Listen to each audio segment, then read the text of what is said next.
Good evening. Welcome back to the channel. This is Kevin Toll Reads. Today we're discussing the book review of Half a King by Joe Abercrombie. This is book number 1 in the Shattered Seas trilogy. I read this trilogy many years ago. I really enjoyed it, so I'm really happy to be rereading it. This book was published in 2014.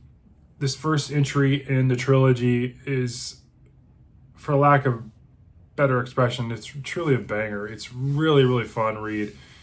So the premise of this entry into this trilogy story is, in this particular book, we have Yarvi and his family. His father's the king of Getland, and Getland is one of the main, I won't call it towns, but cities that surrounds the Shattered Sea.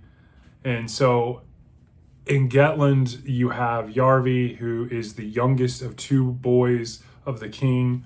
And it starts off with him meeting with Mother Gundrig, who is one of these ministry mothers that all of the kings throughout the Shattered Sea land have. Each king and queen have this mother that kind of is like their influencer and their educator. And so it starts with Yarvi and the mother. Yarvi's crippled. He has one of his hands doesn't have, is deformed. And so all of a sudden his Uncle Odom, who is like the right hand of the king, comes crashing into where Mother Gundrig and Yarvi are discussing some things for his possible ascension in the ministries as a father, and basically lets him know like the king's dead, his brother's dead, and now he has assumed the role as king of Getland. And so he's thrust into this role. No one really respects him.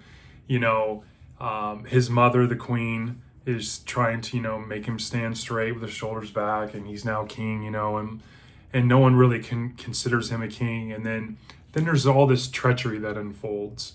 Everyone's more cunning. Everyone has schemes and political ambitions. And so you get into this real kind of twists and turns and whodunit and these revelations, and it is an epic, fast-paced ride. So I wanted to get that out there and kind of go against the grain of my normal reviews here, because there's so much I want to dive into and what I liked. I didn't really dislike anything in this book. I'm going to go ahead and say that before I talk about what I liked, because I'll probably get into some mild spoilers. But to give you my overall thoughts first, I highly recommend this. If you have wanted to dabble into fantasy and are looking for like an entry point, something that doesn't have a huge commitment, this to me is like fantasy that is really stripped down to the main things that makes it really fun as a genre. You don't have hundreds of pages of backstory and world building that you have to weed through to get the plot, to get the move along. This is just constant motion, a little bit here and there of backstory. So good character development and conversations. I mean, there's a lot of funny moments in here.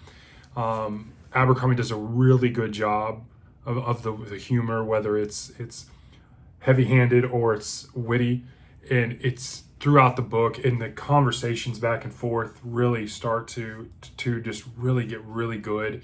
And so you can't help but root for some of these characters, and I'm going to talk about some of them shortly, but I highly recommend this as an entry point if you've never read fantasy before. Are you looking to get in? If you've never read Abercrombie before, I think this is great. Many people consider this YA. I don't consider this YA.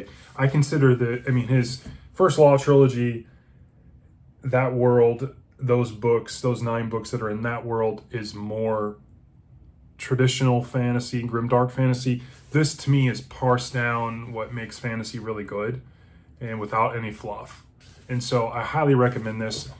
And so now I'm going to kind of dive into some names, some people, what I like about them, what I enjoyed about it. And so there'll probably be some mild spoilers. So if you haven't read this, probably now will be the time to turn the video off.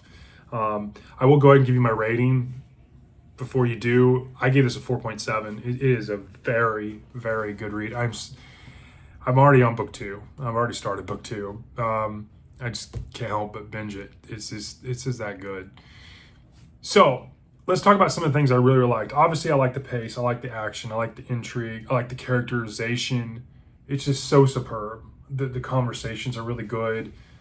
It just there's just nothing really to pick apart here in terms of dislikes. It's really written so crisp and clean and fast paced. I mean, it's 350 pages, and it feels like there's so much packed in here and so much that happens. I really enjoyed the part where, obviously, at first you're thrown in before you even really feel like you're getting, to learn some about what's going on. Then there's this huge conflict, and then there's revenge, and he has to step up and finally be a king. And the next thing you know, they go to take that, and there's a huge twist. And suddenly Yarvi finds himself a slave. And so the next thing you know, he's bought by these for rowing on a boat. This captain, Shadashiram, I think is her Scadashiram, or Shadaxiram, I think is her name. She's this like drunk captain of what they called the boat was the Southwind. And so her first mate is like her enforcer Trig, and you have Ankren, who is kind of like the storekeeper on the boat, and the three of them kind of are the main people. You have Sumel, who is kind of like their navigator, and she's like this real tough young girl, and you definitely think that Yarvi has maybe some feelings towards her. I really liked how Yarvi's always trying to prove himself because he's crippled, but you start to slowly realize like his physical deformity, gives him less physical strength than everyone around him, but his mental, capacity, how he knows multiple languages, and he's very cunning, and he can scheme and lie and twist and tell half truths, that he uses his mind to kind of overcome things and improve his position. And so you can tell he really paid attention to some of the things he learned from Mother Gundrig. And so I really enjoyed that. You can see throughout the 350 pages, really him turn into this kind of meek person that's thrown into this, you're the king now. And then he gets dealt a raw deal. And the next thing you know, he becomes hardened.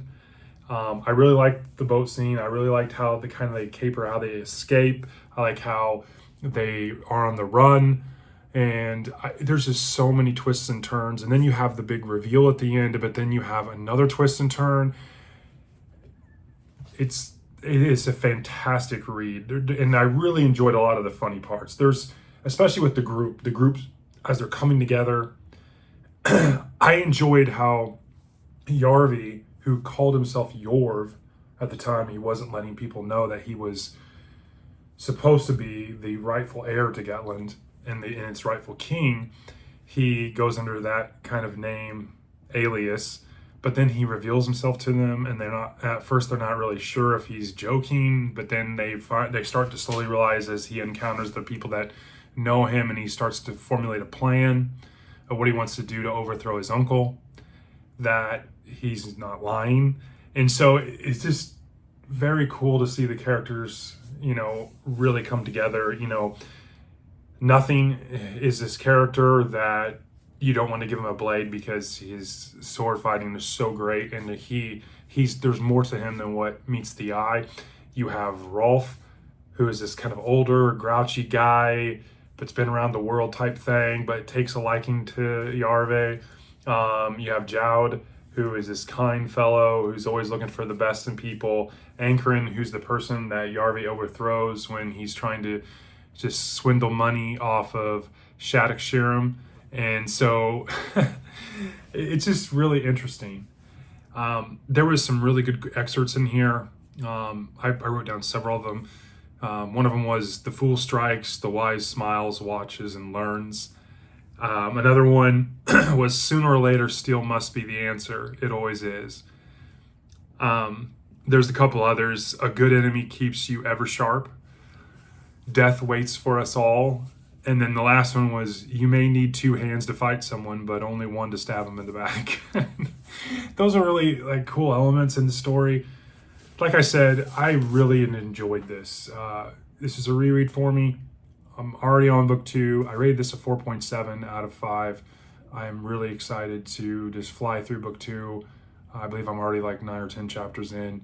And so I'm really enjoyed it. So that's a review, Half a King by Joe Abercrombie. I give this a 4.7 out of 5. Hope you're having a great evening.